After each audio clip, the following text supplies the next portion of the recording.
Happy new year সবাইকে। সবাই কেমন আছো? বছরের প্রথম দিনটা সবার কেমন কাটলো? আমার তো অনেক অনেক ব্যস্ততার মধ্যেই প্রথম দিনটা কেটে গেল। 31st নাইটে সবাই কেমন আনন্দ করেছো? আমি তো রান্না বান্না নিয়ে ব্যস্ত ছিলাম।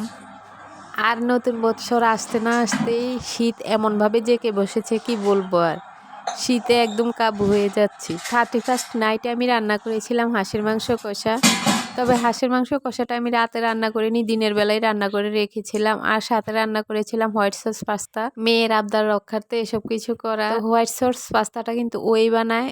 তো 31st নাইটে আমি বানিয়ে নিয়েছিলাম, কারণ ওর পড়া ছিল তাই ও পারেনি বানাতে। আর ওর হাতের হোয়াইট সস পাস্তাটা কিন্তু অনেক মজা হয়। বিকালবেলা আবার বড়মশাইয়ের সাথে বাজারে গিয়েছিলাম। বাজার থেকে এসে সব গুছিয়ে তারপর রান্নাটা বসিয়েছিলাম।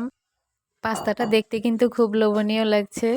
দেখতে যতটা লোভনীয় লাগছে খেতেও অতটা মজাই হয়েছিল। সবকিছু রেডি করে নিতেই অনেকটা সময় লেগে যায়, কিন্তু খেতে কিন্তু অতটা সময় লাগে না। আর খেতে যদি মজা হয় তাহলে তো আরো জমে যায়। তো অবশেষে চলে আসলাম আমরা খাওয়ার টেবিলে। সবকিছু রেডি করে নিয়ে বসে গিয়েছি। সাথে একটা কেকও ছিল, ভাত, শসা, পাস্তা, আচার, তারপরে দুপুরবেলা রান্না করা ফুলকপির তরকারি। যে যেটা খায় খাবে, সবকিছু নিয়ে বসে গিয়েছি। একসাথেই খাওয়া দাওয়া হবে। এমনিতেও আমরা একসাথেই খাওয়া দাওয়া করি। তো আগের দিন রাতটা এভাবেই কেটে গেল। সবকিছু রেডি করে নিয়ে খাওয়া দাওয়া শেষ করে সব কাজ শেষ করে শুয়ে গেলাম। এবার বছরের প্রথম দিনে শুরু হলো নতুন করে ব্যস্ততা। বাজার আনবে আগে থেকেই জানাতো, তার কারণে সকাল সকালই রান্নাটা সেরে ফেলার চিন্তা ভাবনা করছি। তার জন্য সবকিছু রেডি করে নিয়েছি।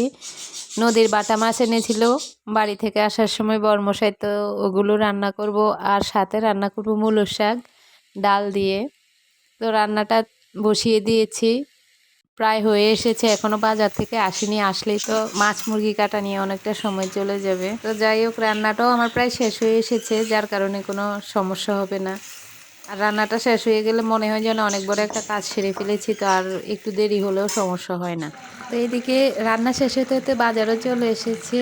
চিংড়ি মাছ এনেছে, আর এই চিংড়িগুলো আমার অনেক পছন্দের। একেবারে ছোটও না আবার একেবারে বড়ও না। তো যেহেতু নদীর ট্যাংরা আর বাটা আগেই এনে নিয়েছিল, তো যার কারণে মাছ পরিমাণে একটু কম এনেছে। মুরগিও একটাই এনেছে, আর ফ্রিজে হাঁস রাখা ছিল, তো যার কারণে মুরগি একটাই এনেছে। আর এদিকে সব সারাদিনের কাজ শেষ করে সবকিছু শেষ করে সন্ধ্যায় চা টিফিন করে এখন একটু ফলাহার করতে বসলাম। তো এই ছিল আমার 31st নাইট আর নিউ ইয়ারের দিনের ব্যস্ততা। তো তোমাদের সবার দিনটা কেমন কেটেছে সবাই কমেন্ট করে জানিও। এই কনকনে শীতে সবাই সুস্থ থেকো, ভালো থেকো।